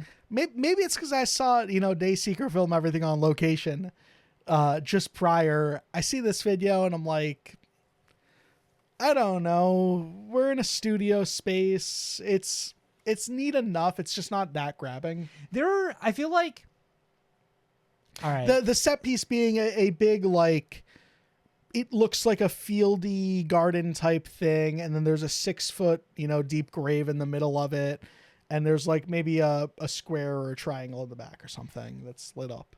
I'm gonna real armchair Very quarterback pinky. this, and I'm aware of it. Like, I'd have done it a little differently. Bro, you know what I mean? all I'm saying is fucking Noen Nerdin Nargin didn't Yeah. fucking direct this one. Yeah, Jensen, no. Whoever the fuck. Yeah. Like, I watched this video and I just think to myself, like, there are some choices here that I don't think, like, for example, the sort of interpretive dancing is just something that I feel like has sort of run its course so dramatically that I don't find that I really ever need to see it in a video within the scene ever again. I do not sure. necessarily dislike this sort of like hanging banner aesthetic mood, single studio room where we're just kind of like hanging out and there's like clouds and grass. Like, I think like a band like Holding Absence nailed it so hard that everybody else who does it after just kind of feels like the idea is Feels like an dead. interpretation of Like, it. it's done, right? Like, Yeah. we did this. And then all of the things that I think I really like about Prada, which is like the energy they bring to a performance. I think by separating all of them individually, it kind of takes like the punch out of this. Where I think that if you That's had, the one thing I'll push back on is I kind of like that this band, only because we're talking about a band that got stripped down to like 3 or 4 people before having to like put new pieces around them. And it feels like the 5, 6, 7 guys they are now, like they've really earned the fact to like the ability to like show them off. And like, I still think at the end of the day, it's so cool that this is like still a 6-piece, or that they grew back into a 6-piece. I agree, but I think it's so powerful when they're all together on that stage, and when they're all separated like they are here, it's like a novel choice, but I don't think it packs the same punch. Okay. And like Prada almost like invented the having all of these artists, like everyone in the band sort of stuffed together in like a small confined Back to back space. or whatever. too, Right. Yeah. And it hits so fucking hard when they do it. And I don't judge them for like doing something differently. Like, I find For You a really fascinating single, because I just feel like so much of what is here feels different than a lot of what we've gotten recently from Prada. But I think that there are some aspects of them that should be consistent for a reason. You know what I mean? Because they work so well and they're almost so incredibly defining of who the band is, despite the fact that they make it blatantly clear they want to redefine themselves. Sure. Right? All that said, not at all worried about like I still feel very secure in my relationship with The Devil Wears Prada. I think that this band is going to continue to just release knockout song after knockout song, and I'm really curious to see exactly what the like Color Decay. I don't know, this band's their history is so bizarre at this point, because like Color Decay felt like such a reaffirmation, a like this and that, and then I think back to like loved Zombie 2, loved The Act. Like, they had already been fucking on a roll before Color Decay that. felt like it modernized Prada. Like, it brought them into like the modern metalcore scene and made it almost assimilated them, but they did it so well that they just stood out above the pack, right? Sure. And now it feels like they're getting a little weird with it with this song, and I think that makes it interesting, but it doesn't necessarily make it as good as like when they came out of the gate with fucking Watchtower, right? Sure. The band is currently headlining the Metalcore Spring Break Tour with support from Era, Kingdom of Giants, and Acres. The Devil Wears Prada currently sit at 930,000 monthly listeners on Spotify. Another band hadn't been active for a year. It feels like 930 feels more than anything like their floor. And now that we'll start seeing a steady increase in output, I would assume that number should only increase from here. This song should get them right back over 1 million. Fit for a King have dropped new single No Tomorrow. If this is really the end, then why can't I stay? And in this dance with death, can we be sad? This is the band's second single leading up to the release of their as of yet unannounced new album alongside 2024's Technium, which featured The Plot and You. The band have confirmed the new album will be 12 tracks long and includes 2 more features in addition to The Plot and You. But that's all the information we have so far. Per vocalist Ryan Kirby on Twitter, he said that they were still working on certifying like the official artwork for the album, which is why they weren't ready to announce it alongside this single, but it's coming. Certifying the official album art. Yeah, like they're still like, I don't know. Like you buying a license? Crossing their T's, dotting their I's. Certify was my word choice, not his. Okay, all right. Let's see here. Confirmation that Technium makes the album. Has The Plot and You feature. I'm fine with that. I not to bury the lead here. We'll get to know tomorrow. I just feel like it's been a while since we talked about Fit for a King, so plenty here to discuss around this band. Yeah. 12 tracks long on an unannounced album. We've heard 2 of the tracks. The 2 we haven't heard that have features could really fucking be anybody. Like, I don't even know what I want. I don't want Jesse Leach from Killswitch Engage. Okay. I'll tell you that much. Okay, so you bring that up because the band's going to be supporting them next month on a handful of dates alongside Shadows Fall and Boundaries. I actually see more rationally someone like Matt from Boundaries. That could be fun, right? Mm-hmm. All right, let's get to the song. No Tomorrow is pretty fucking great. No Tomorrow is actually fucking incredible. I think it should have been the lead single from the album. I think it is like defining Fit for a King's future moving forward. I think honestly it could be one of their strongest one of their strongest singles and arguably one of the strongest songs in their catalog, period. I couldn't believe how much I love this song. I just a think little everything about it mesmerized worked, right? by like the combination of how much I was enjoying the song. I was floored. And then like how well the video had come out as well, where it's got all of these cool, like, we're in some post-apocalyptic nuclear world where a nuclear bomb is about to drop right on top of like this couple that I'm sure you've been rooting for this whole time. And it's just filmed very beautifully in general. It's very like subtle. The performance shots are It has very, like a minimalist muted. style Yeah. to it. Yeah. So it's all very good. I mean, even the chorus itself feels like it's under-delivered isn't what I want to say, but it's like Subtle. so subtle. All of it is just really tight though. And the way they sort of blend that into like the heavier elements of the song all works insanely well. I was like, my mouth was almost like a jar watching this video. Reaction for this over on our channel as well. In that, like, it felt like Fit for a King was putting out a band-defining song with this. Yeah, I have a feeling that like as proud of a song like Technium as this band is, without that Plot and You feature on it, they are gladly just calling this the lead single off of the album. Absolutely. And Technium might still make it, but it's not getting the credit as lead single. I agree with you. As it should be, because I think this runs circles around Technium. I think that song is good, but it doesn't come close to touching this. I mean, we did get one song in between both of these that isn't making the album. Keeping Secrets, I believe it was called. I Ryan really also did spoke enjoy. on this. He said it was done by like a different producer. They would have to like redo the whole song to have it even sort of like properly flow alongside all the other tracks on the album, but they still plan on Interesting. keeping it on like the set list for live performances. Okay, I'll take that. I actually prefer it much more over Technium personally. So I wish that like in a different world got the nod and was made with the producer. who I'm still not sure who that is. We haven't, so we're like, Ryan was nice enough to like shoot us the song over early so we could like react to it and talk about it on the podcast, but like I don't have like an official press release or anything to talk about.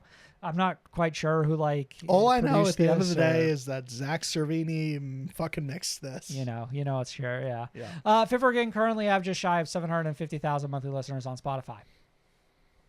Margos, Turnstile have returned with new single Never Enough. Running from yourself now. Getting what you told.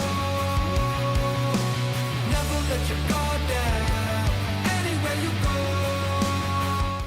What? New album of the same name drops June 6th via Roadrunner, and it's the follow-up to 2021 album Glow On. Now, I did not know the album name was also Never Enough. yeah. Title track, wow. Title track from the album, lead single, music video. We'll get into some of the more details after the fact, but what did you think of this overall song and video? Well, one of the most important aspects when discussing this band apparently is that Brendan Yates obviously is their singer. He's also their producer. He also filmed the music video. So he filmed And this I'm music kinda video fucking- alongside guitarist Pat McRory. Okay. Well, I'm kind of getting fucking tired of people like Brendan Yates, bro. Too much talent? Too much fucking saying talent in one leave a little body. for the What are rest we of us? talking about? Yeah, this is like those memes that were going around is like, oh, I'm fucking Ryan Gosling, right? I'm gorgeous. I've got 9 abs. My movie's #1 at the box office. Right. Like, fuck you. I'm married to what's her name, like all that. Yeah. Yeah, this feels We like that. get It's it. like, okay, cool. So you sound pretty cool on the song that you produced. Oh, and you filmed the music video. Right. Oh, You and got- the music video is a fucking piece of art as well. That's crazy. You look hard as fuck on a You fucking wear cool clothes. Kawasaki in the middle of the ocean wearing fucking Good for you, jeans and a Brendan sweater. Yates. You fucking asshole. For those unaware, Brendan Yates also directed the music video for Paramore's "This Is Why" Right. and "Thick Skull." from When their is it last enough, album. Brendan? Yeah. When is it enough? I'd have tapped out at the Paramore video. I would have said, that's my magnum opus. I'm done. This video is fucking gorgeous. Yeah, it's pretty It is cool. It's just a bunch of like fucking like scenic shots of one of the individual band members, either like in the ocean, In a crowd field in the of middle of the city, dreams. field, snowy tundra, but it all looks gorgeous. It's all, like all of these like shots that like pull out super far, so they just look like, like a small figure in this like massive like empty space that just like eats up the entire screen. It's a Like really everything about this. incredible shot of like aerial or bird's eye view of like a drum kit Yeah, like some drone shot over type like shit. some like deserty area and like some chairs like lined up in a really artistic way. It's just it's the exact definition of like the every frame a painting thing. Mm-hmm. Like take any moment of this music video, it is fucking cool looking. Brendan has such a strong visual eye, and I'll add Pat as well in this too. Sure. Between the two of them, like they really have like a strong vision. And I think it's a vision that also really suits the overall vibe of the music that they put out. I think so. Yeah. It lends itself for sure. And I think that's part of the magic of that whole situation with the band, right? Is like you only trust yourself to get the vision fully across to everybody. Yeah. And I think that this band has succeeded yet again in delivering on that. I'm surprised it's already been almost 4 years since Glow On.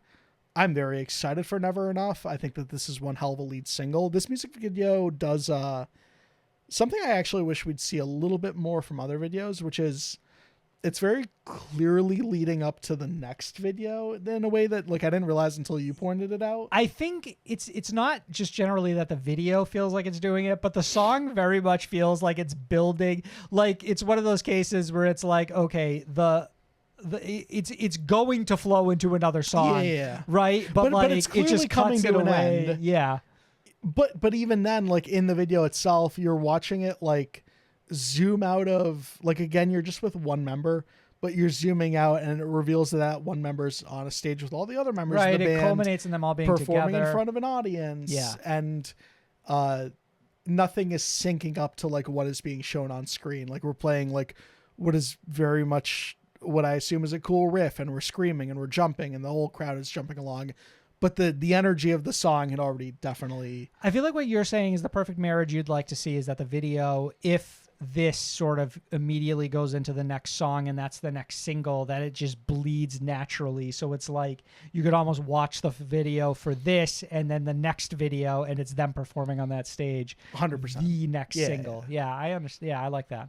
Marcus, this band will be playing Aftershock Festival this October in Sacramento, California, among a handful of European and UK festivals. Turnstile currently stand at 1.3 million monthly listeners on Spotify. And before I move on, just real quick, Feels low, but feels right. what's your hype level for this new album? Let's see. June 6th, middle of the summer. Glow On made our top 10 the year it came out. Did it actually? Absolutely, God yeah. damn. All right. Well, I guess expectation level is definitely that they deliver another top 10 album. When was the last time you went and spent time with Glow On? It's been a minute. I mean, you know me. I don't Maybe do a I lot have of to. Maybe I gotta go album spend some revisits. time with Glow On again, refamiliarize myself a little bit more with this band, get excited for this record for sure. But like, I mean, this song does a good job of like grabbing my attention straight away. I feel you. Yep. What Was Me? Explode on new single. Here's to Me, A Story to Tell Part 2. But it never meant that much to you.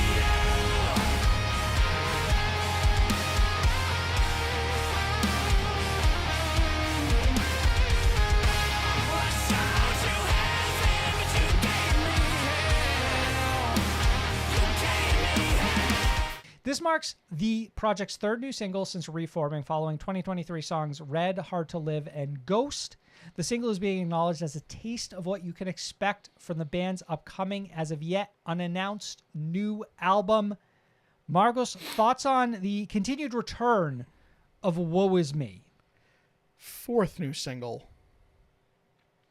It is the fourth new Red, single. Hard to Live, Ghost. It is the fourth Would new make single. this the fourth. Yeah, Okay, yeah, just yeah, making yeah, sure I'm yeah, not, yeah, you know. Yeah. No, I fucked that. I fucked that. It's all right. It bro. I happens, fucked bro. it. It happens.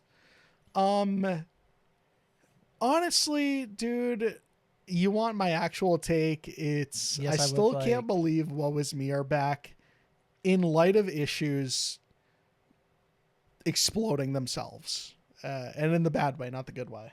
Yeah. And I don't mean What? that in the sexual good No, way. I don't either. understand what you It's- mean at all. What do you mean? It's just so funny that like when it was all said and done in 2025, we're getting new material from Woe Is Me and not issues. You're right. You're right. This is like the long game. Like, Woe Is Me, like, they waited it out. They didn't want the comparison, Right. right? Issues fell off the fucking face of the earth for, like, the worst reasons imaginable. And then Woe Is Me came right back in and we got something for you guys. Yeah. It's I don't know. It's just it almost makes me. It has me asking the question of like, what if this band just never left? What if that Best Buy EP was like not their last EP and American Dream EP. right and they released fucking American Nightmare. You know, they beat Ice Nine Kills to it, and that's Sure. a Target exclusive or whatever. Yeah. And granted, I know they wouldn't have had Michael Bond, but maybe at some point they kick out the other guy and bring him back in. And I'm just curious, like when it was all said and done, give Woe Is Me another 10 years of actually being active. What might have came from that? What's So so are we fucking still funny right here? is this song sounds like it was released in 2010 and 2025 simultaneously. 100%. Because Michael Bond is straight up just reliving nostalgia era Woe Is Me. But fuck, what's the name of the other vocalist? Help me out. I knew this. I had it until you did God this. damn it. God fucking damn it. Jer? No. My Jer- all right, Jeremy? my other my boy, the other vocalist, my boy. He It's Allagood. Hans Allagood comes in Yeah. with this like sort of country rock vibe that I feel like you're getting from a lot of modern metalcore, right? In the chorus is like he's got a little bit of like he's got a little bit of Wage War, Memphis May Fire in him. He's like, yeah, I've been listening to Octane. Yeah, I know how to do this shit. But then like it's paired against Michael Bond, and then like the overall man, something about the production on this does sound like somebody ran it through like the 2008 filter, right? Like the straight up Rise core. This is what it like, sounds make like it sound a when- little fucking raw. This is what it sounds like when Zach Cervini doesn't mix your music. Yes, exactly correct. We're gonna find out there was Zach Cervini. He's actually got like a lot of tricks up his sleeve. This band also noted that they parted ways with Ben and Corey Ferris This and is are now so a five-piece. fucking funny, Sam. The band For two reasons. notes in a statement regarding their involvement in the new album that, quote, the lack of interest or participation in something the rest of us sacrificed so much for ultimately led to deciding to continue on just as the five of us. This is so fucking funny. Everything obvious about this thing- is say right the out of obvious 2010. thing. These guys have already left this band in the past, I believe. Is that accurate? I'm fairly certain. Yeah. Because they're the brothers, right? Yeah. And then the other thing here is it's If so you fire funny. one of them, you think he was like, if you fire me, you're going to fire him too? It was like, bet. And then Michael Bond's just like, yeah, go. Yeah, Who all right, cares? both of you, get your shit, get out of here. Yeah. For me, the funniest fucking part about this is the lack of interest and participation, something in the rest of us sacrifice so much for. Marcos, where does this Bro, this when the sound teacher familiar? sends you with a fucking... They fucking chat GPT Nah, from the issue statement. yeah, am I insane, or did Michael Bond not get kicked out of issues for this? Literally, this exact framing. Crazy. I don't even know if I want to comment. The funniest thing that I find here is that you kick out two members in 2025 of any other band, and it literally is half the band. Mm-hmm. Here, ending your statement with continuing to deciding to continue on as just the five of us is the funniest shit in the world. What was me This ran is the straight numbers? out of 2010. They Sam. ran the numbers and they're like, we split this streaming revenue between the seven of us. This band ain't making it out of this fucking city. So who's not pulling their weight? Bro, to be a fly on the wall of a band like talking percentages, because the five of them are sitting in there like, if it's just the five of us, we all get 25%. Your math is entirely off, but yeah, I'm with you. That's the joke, you asshole. Got it. All right. Okay. I thought maybe you were just stupid. Just Okay. two dumb bitches telling each other exactly. Precisely. I love this song. This is really fucking good, honestly. Man, I know the it scratches an breakdown of itch. This goes crazy. Like, they knew exactly what they were doing. Michael Bond shows up dressed like it's fucking 2010. I don't need What Was Me to do wild. more than this. I am content with just this as it is. I'm with Hans you. Allagood sounds like he's fucking singing his ass off. I don't know. I'm happy here. Yeah, he's singing his ass off. What Was Me currently hold over 205,000 monthly listeners on Spotify. A number I feel like has been over the past year, of course, really like pumped up by like the success of some of those singles from last. Like Red, I'm under the impression did really well for this Dropping band. new material will do that for a band. Well, yeah, but I'm saying like it's also material that's been received very well. That's a fair point. Broadside have returned with a new single, I Think They Know. This is a nightmare. Everyone's staring, I swear. I think they know, I think they know, I think they know. I don't belong here. Everyone's staring, I swear. What do they know? Do they know why I feel so alone? The release coincides with the announcement that the band have signed to Thriller Records, home to Rain City Drive, Catch Your Breath, Honey Revenge, and more. And the song marks the band's first new music since the release of 2023 full-length album Hotel Blue. Thoughts? This makes a ton of sense. Like you're joining a label. I'm starting with the Thriller Records aspect of this. Sure. Where like, man, you just released a bunch of songs with like people who contributed to like guest vocals on that last You're record. talking like the home team, Honey Yeah. Revenge, I think. Yeah. Well, especially the home team, right? Like this makes a ton of sense as far as like, I don't know. This is a perfect marriage. Like I think Broadside makes sense on Thriller Records, and Thriller Records makes sense for a band like Broadside. First new music since 2023's Hotel Blue, an album that I thought was really phenomenal. I think that this is a pretty great. It was a fucking banger album. I think we're picking back up from a pretty great point. I agree, and I think that like there's a certain amount of sauce that this song has that I don't know any of the tracks on Hotel Blue really had. Like we get a little funky, with the instrumentals. I liked Hotel Blue. I loved Hotel Blue. I'm saying that this has got a different feel to it. Okay. We're coming out of here with a lot of confidence. I think. Okay. Like we got a lot of fucking. There's a lot of Blue is bravado. pretty blue. We're feeling kind of funky on these instrumentals, and then like we're getting kind of cute and clever with the music video too. It's Broadside, I think, are feeling themselves with Broadside this one. are an underrated music video band. I'll typically watch one of their videos and walk away from it pretty content. Okay. The band are currently supporting Silverstein alongside Real Friends and Greyhaven on the 25 Years of Noise tour. Broadside currently stands at approximately 480,000 monthly listeners on Spotify. That's solid. It is. We Came as Romans have dropped a new single, Bad Luck. I spent all my life wondering why the bad luck always comes so easy. All this time I've realized the worst things in life are free. But maybe all the days that cut so deep, and maybe all the pain that no one sees. It's the band's first new music since the release of a full-length album, Dark Bloom, in 2022. Vocalist Dave Stevens on the new track. Bad Luck is a song that is so important to each of us. Lyrically, it's about our journey as a band since the very beginning. We've faced so many setbacks and problems behind the scenes, and sometimes it feels like bad luck is all we have. But the way that we've persevered through all of them to become who we are today is the real story, not the issues along the way. Marcos had a visualizer, no music video. What did you think of the song? We'll get to the song, Sam. What do you mean we'll get to the song? What are we doing The first? last time we talked about We Came as Romans, did their guitarist like kick someone out of a second-story building at a hospital or some shit? Holy shit. So somebody tried to like break into their hotel in Australia, and We Came as Romans said, not today. Yeah. Not today. I'm sorry. All of that came flooding back to me as soon as you I mentioned actually this entirely band's forgot band that name. happened as well. Yeah. Because I was sitting here thinking, like, damn, it's really been fucking 3 years since Dark Bloom. This feels like a week where it's like, I'm really surprised at how long it's been since a lot of the album or the bands that it feels like we talk about on a consistent enough basis have really been that active. Yeah, I was like, what do you mean Broadside was 2 years ago? What do you mean Prada was like 3 years ago? Right. This one especially, like Dark Bloom, if you ask me, just came out. But I don't know. I'm pretty excited to get another new track from this band in general. I think this song is so fucking good, personally. I think this Sam is loves an it. absolutely fucking insane first single out of the gate. I think this, for me, is almost stronger than anything I heard off of Dark Bloom. Even if Black Hole was an absolute fucking banger, this just like... This feels like We Came as Romans settling in. You know what I mean? I want some more time with it, but I'm sure I won't end up far off, Sam.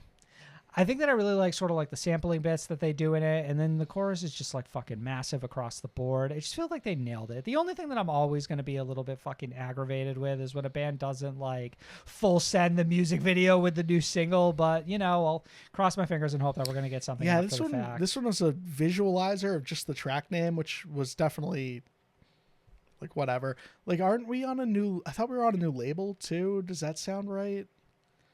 I don't think this band's on. You don't think they're on Sharptone anymore? I can spot check that. I don't real remember quick. them being on Sharp. I remember I thought they had signed elsewhere. I mean, they were on. They were. Like at the very least for like the last most recent album. Sure. Bad Luck has been released through Sharptone. Okay, never mind. Thinking of a different band. I know that. Where are you taking Bad Luck in the songs that we've discussed this week? Top? That's a good question. For You by Prada. I'm thinking. Pale Moonlight by Dayseeker. I think I might take this right under that Fit for a King song, which left such a fucking amazing first impression. Okay. Bad Luck grew on me a little bit, and then I ended up really loving it. So I might go Fit, and then We Came. Interesting. We doing a full song ranking? Full song ranking. Fuck it. Hold on. We got, this is the last one we're talking about. Okay, real quick. All Full right. song ranking. I think I'll go, because I already started. I'm going to go Fit. I'm going to go We Came. I'm going to go Dayseek. I'm going to go, hold on. Let me make sure I don't skip one here. I'm going to go, ooh, shit. I met you with something crazy, Sam. I'm going to go, hold on. I'm going to go Broadside. I'm going to go Turney. And then I think I'm going to go Prada, and then What Was Me. I'm so fucking confused. God damn it. There's so many fucking songs. I'm going bro. Dayseeker. Yeah. I'm hit you with a fucking crazy couple here. Yeah. Fit for a King. Yeah. What Was Me. Damn. Broadside. Prada. Okay. I feel bad because I just don't think I've spent enough time with this. Man, you're really We Came that cold song. on We Came, huh? Man, but it's Out the gate. the I know I conversation, said though, it grew right? on me. I know I said it grew on me, so maybe it'll grow Prada, on you too. right out the gates of the video. Fit for a King, right out the gates of the video. You're saying it was poorly sold to you. Seeker, right out there. Right. It was poorly sold to you. Yeah. What are we doing? I'm really excited for the next album from this band. Like I said, I think they're kind of settling into a groove here. I wish that the announcement could have coincided with this single in the same way that I always wish I This got is the name of the album, by the all way. the information up top. You think so? Bad Luck World Tour. Fuck, man, you're probably dead on. You're probably dead on. I don't think this band goes through the effort of announcing something as a world tour without it being more in the same way that like Dark Bloom, before we knew that was the name of the album, was the name of the single. Full bid here. The band will embark on the Bad Luck World Tour beginning in the U.S. this July with support from Currents after the burial and Johnny Booth. And then they're doing that same deal in the UK and EU, but with Brand of Sacrifice instead. Attached to the hip, those two, which is cool. I think that's a fun little marriage. I think they are neat. We Game as Romans currently hold 2.1 million monthly listeners on Spotify. Marcus, Black Hole was a fucking smash hit. And again, like we I'm pretty talk sure about, that Bad Boy crossed like 100 mil. we talk about like these being shut up. I'll spot check Really? it, but well, now I'm gonna fucking kick myself. That feels if like a real that's not- quiet if 100 that's- mil. 104 mil.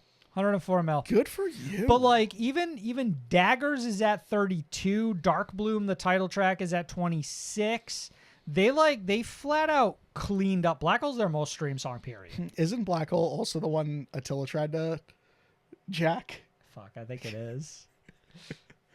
Cool. Well, some of that bad luck may be turning good here.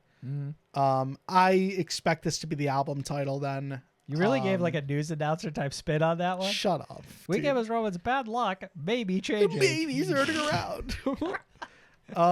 Back to fucking the Sleep Token Weather guy for more news. Hey, I've removed. Fuck. Hold on. How do you market a song? This is why Sleep Token didn't come to us, and they came to fucking the WRAL. No, it in makes North plenty Carolina. of sense. Yeah. They also knew that we would have punched back at those fucking fans. You'd have taken shots at the Sleep Token fandom? I thank God for all of them, If bro. they came and you saying Michael showed the restraint you that you you wouldn't dox have had? me, I dox you. It's over for you. Okay, fair enough. We don't dox the same way. I cannot believe Black Hole has 104 million fucking streams. Sorry, I'm like fucking. That's a big takeaway from this Having news a story. reaction That's to the that big right takeaway now. From this news story, yeah. One Fucking thing I did want to smash it. mention. So, I think you touched on it. That last bullet. So, band currently holds 2.1 million monthly listeners on Spotify. Obviously, you know, one or two songs to thank for that at the moment. But for me, I look at that, and again, that's a bottoming out. Like, that is a band who has not really been active for 3 years. Now starting to grease those wheels, get going, get the ball rolling. I think this band can easily hit a 3, maybe even a 4. We Came as Romans are quietly one of the biggest bands in our scene. Right? Isn't it kind of crazy when you see that number and then you sort of like pair it up against like some of the other ones we were talking about? Like we're doing like another 800,000 over like Dayseeker. It's We're doing a clean fucking like 1 mil over like Prada. Like it is really 1.2 impressive. over Fit for a King. And you know, obviously everyone knows streaming numbers aren't the end all be all, but it is still a neat thing to Even over I like don't a know, Turnstile, right? I love myself some data, and that's really the only data we have to go off of this scene, Yeah. because we don't get fucking album sale reports anymore. But I and think things like honestly, that. this is more valuable than album sales reports for what it's Sure, worth, right? sure. Like if you told me a band sold like fucking 10K copies of their album, I'd be like, well, that's impressive. But it's like, Call it a career. fucking exactly, precisely correct.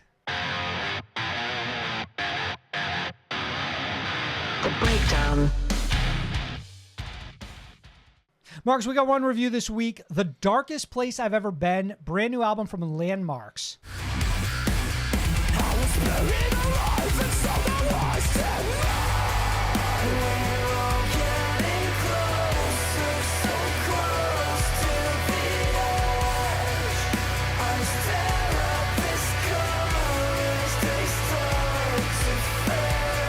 Key bullets here at the top. Landmvrks is a metalcore outfit from France that formed around 2014. The band have been signed to a rising empire since 2018, marking about 7 years deep in that relationship. The Darkest Place I've Ever Been is the band's 4th studio album, and it releases the 25th of April. It's out now. Go listen to it. The Darkest Place I've Ever Been is a bit of a tongue twister, but it appears to be self-produced. And from what I can gather, I did look around and it just didn't seem to have any production credits. So again, I'm thinking it's self-produced. And it, of course, follows up 2021's Lost in the Waves LP. As of this recording, the band claim just shy of 1 million monthly listeners on Spotify. Real? French, bro, the French show up. France shows up for metalcore? France shows up for metalcore. Okay. I didn't realize the band was quite this popular. That's actually really impressive. That's cool to hear. Some very small background on the album. They really only commented on the conceptual nature of it when releasing each single, but it all kind of boils down to the fact that we follow a protagonist as he descends deeper and deeper into hell, undergoing both physical and mental transformation.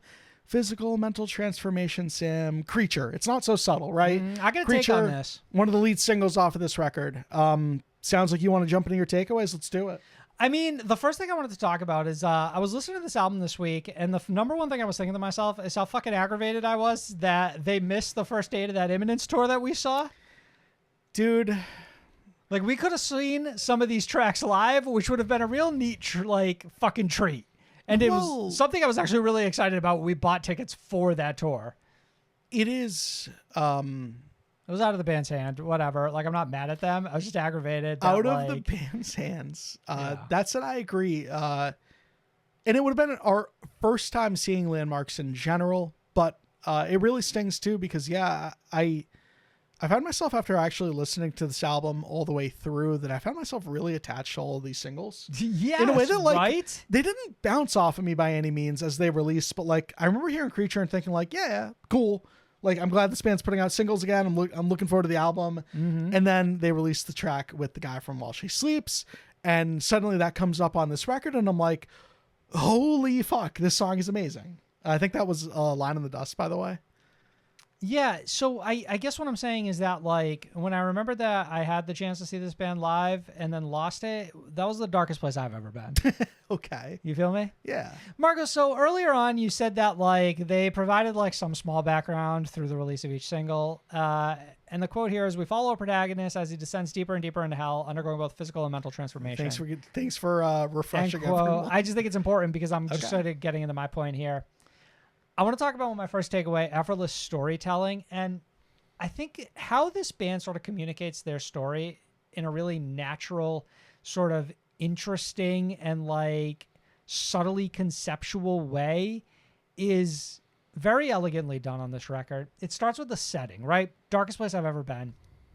It has like an evil childlike whimsy to its description and alludes to evils as monsters during the opening track, and then doubling down on that with Creature, or like the following track.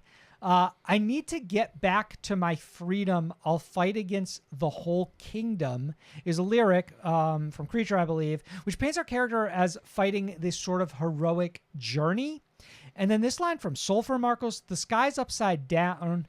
The floor starts to break. We're drowning in sulfur is an example of how well this band sort of like paints in an abstract, dreamlike imagery that I think perfectly suits the sensation of existing in this dark fairy tale that they're telling.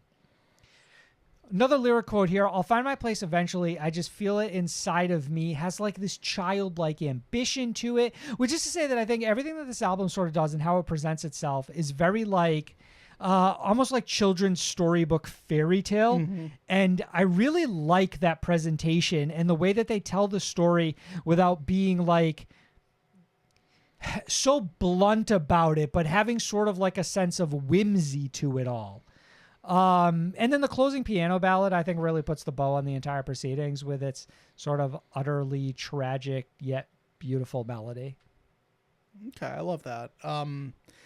As far as like some of the whimsy of it goes too, I think the approach of selling everything as if it were connected to like a motion picture in a way, like the artwork that's connected to Creature and like the tour posters and that stuff, it adds to the more fantastical elements to it all, like just the general aesthetics, I guess. The band's presentation is really strong.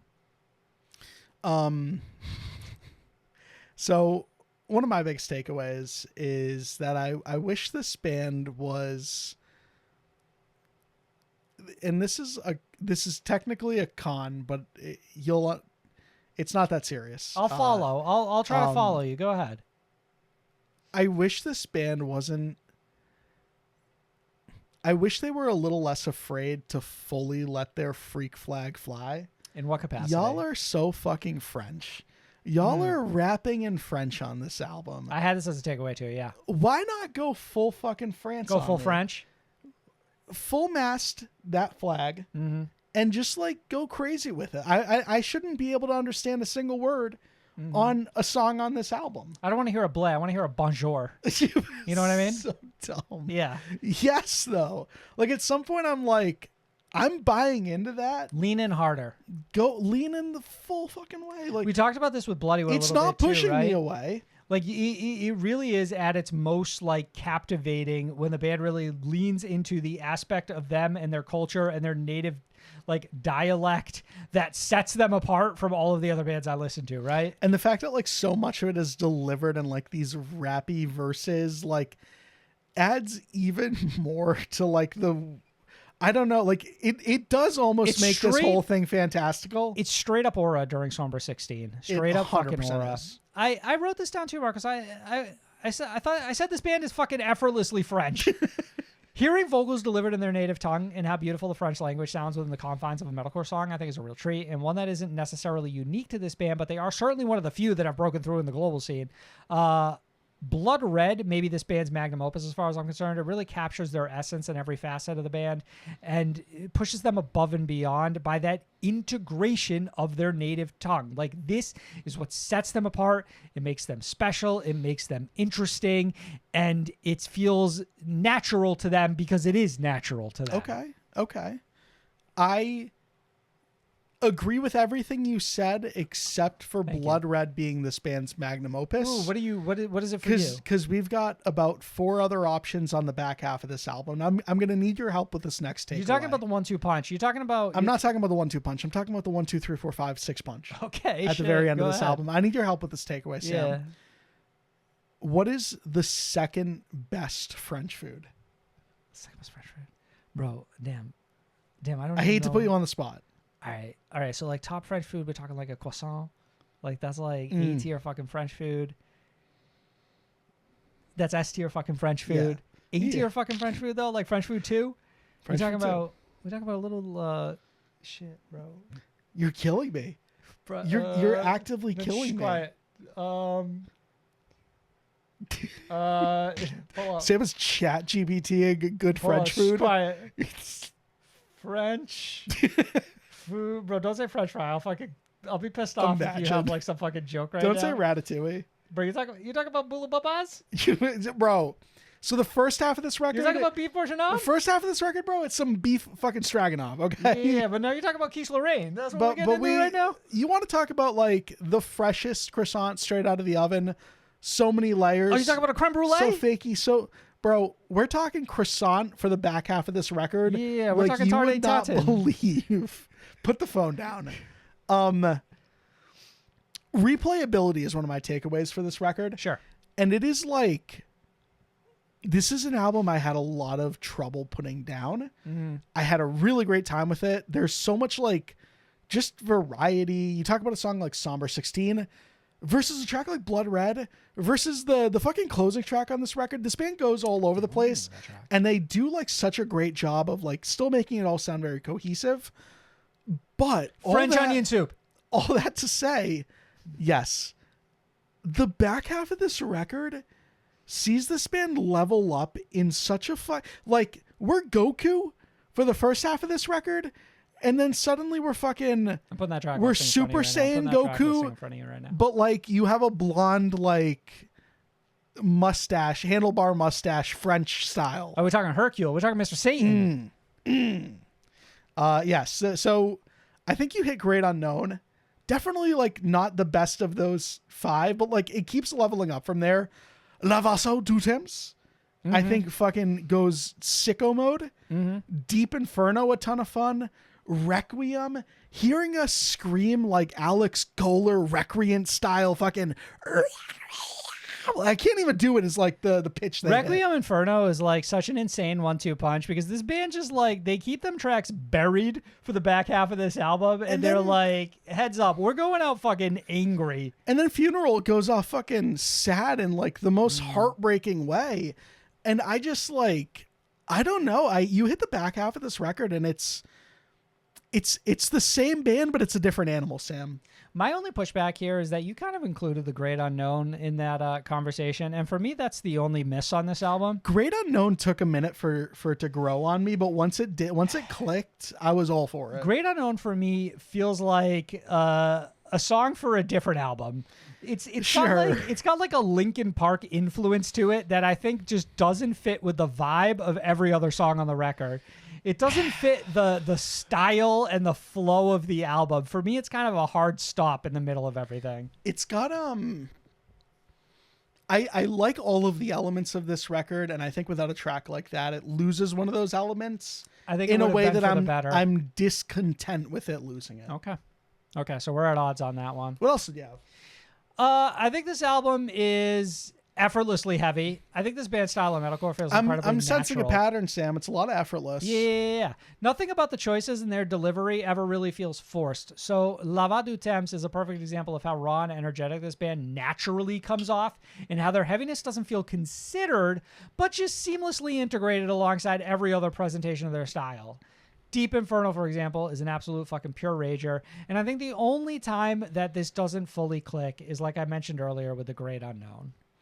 Okay, that's all fair. I do want to touch a little bit on that heaviness as a takeaway from me personally, which is like, I don't know. I really remember loving Lost in the Waves. So this is not a band that is at all like unfamiliar to me, but I kind of forgot like how fucking crazy they could get with it.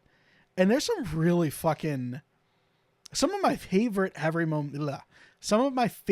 moments of the year on this record. When he hits that fucking note in Requiem, where he's like, I was like, Insane, like, bro. I didn't know you had it I in thought you. we fucking tagged in Will Ramos for a Exactly. second. Like he fucking leans in.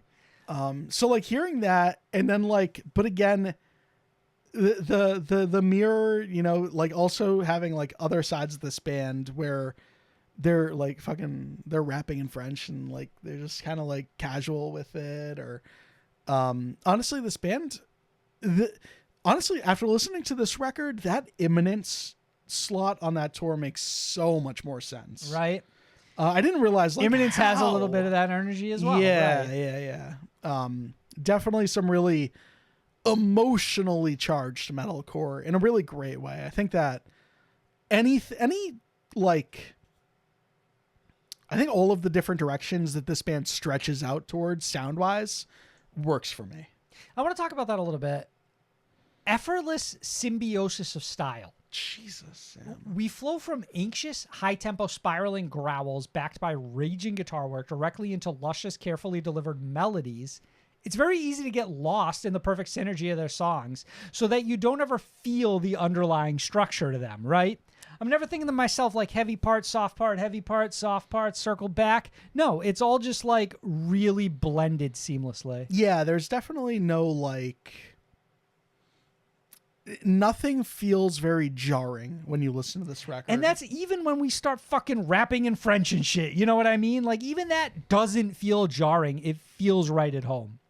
and it's such a delicate line to walk to because there's a lot happening on this record that like if they do a little too much more of it, it's absolutely something that might grow old on me. And you're saying, but like I think it's just speaking the French, right the exception amount to the of- rule. I called it the freak flag for a reason, bro. Yeah. But like even then, like I'm down to hear even more French. I think the vast majority of this album is sort of effortlessly engrossing. The instrumentals really hook you from the opening moment, and I think they remain very impressive and captivating throughout the record. The vocal delivery, which often spirals into this like quick paced ripping delivery, is very unpredictable but deeply compelling. If I call this an A+, what would you say? You would be coming in higher than me. Okay. I I think that's where I land. I really enjoy I got to listen to this album like, and it's not always that we have the opportunity to, like, they don't always hit our inbox in time or anything, but like, I think I listened to this album like 11, 12 times before reviewing. And I think that's just a testament to, like, again, how much trouble I had putting it down. I appreciate that. I think I can see why you would feel that way walking away from this album. I think that, like, my like overall takeaway is that I don't think it's quite perfect. I still feel like something like The Great Unknown just feels like a sort of Linkin Park inspired side quest that doesn't quite gel with the rest of the proceedings. And that being said, the vast majority of this record, Landmvrks, do deliver a very thrilling, compelling, effortless, visionary, and uniquely them record that leaves a distinct mark on this year of releases. It has subtle world building, this light narrative that creates a framework where the band's writing really excels. All the pieces work immaculately together, feeding off of each other's energy and constantly laying on and off of the gas to create a very hectic and unnerving sort of roller coaster ride. Landmvrks prove themselves to be an incredibly exciting and deeply talented. I call them up and coming, regardless of the fact that, like, they're a band that's been around 10 years. Ice Nine Kills broke album 7. Precisely. I think of, like, when they really sort of began to make a name for themselves within the scene, and I think they're continuing to do a really good job of that. I would settle closer to a B+ personally. Not that I think one singular song should be such a black mark against the whole band, because I don't even necessarily think that it's bad, more so that it just doesn't fit. But while I think this album is a lot of fun and very solid and just about everything that they do really works, I don't think it maybe necessarily is one of the best albums I've heard this year, but it is very good. Yeah, I can back a lot of what you had to say, Sam. Again, this one thrives off the amount of variety that is present within the album. I think that this is also a band that's giving us, like, a little bit more hardcore in our metalcore than we're used to, and I think they that remind me a lot of While helps. She Sleeps, just in terms It's of, like, not their far very off. frenetic energy, and that, like, they are more reliant on instrumentals than they are any sort of, like, technical or production magic that a lot of other modern metalcore bands have. Like, they really let a good fucking riff just speak for itself. I think this album only gets better over time. Like, as you are listening to it, it just keeps getting better and better and better. So yeah, this one is one of the easiest recommends of the year. I had a great time with it. It's an A+ for me. It's a B+ from Sam. And I think all that to say is that we highly recommend it. Streaming now. Go check it out. Let us know what you think in the comments. Thanks for listening, everybody. We're glad to be back. If you're hearing us on Spotify or Apple, please leave 5 stars. If you're watching us on YouTube, drop that comment. Leave a thumbs up. It always helps. Thanks, y'all. We love you. Bye. Good.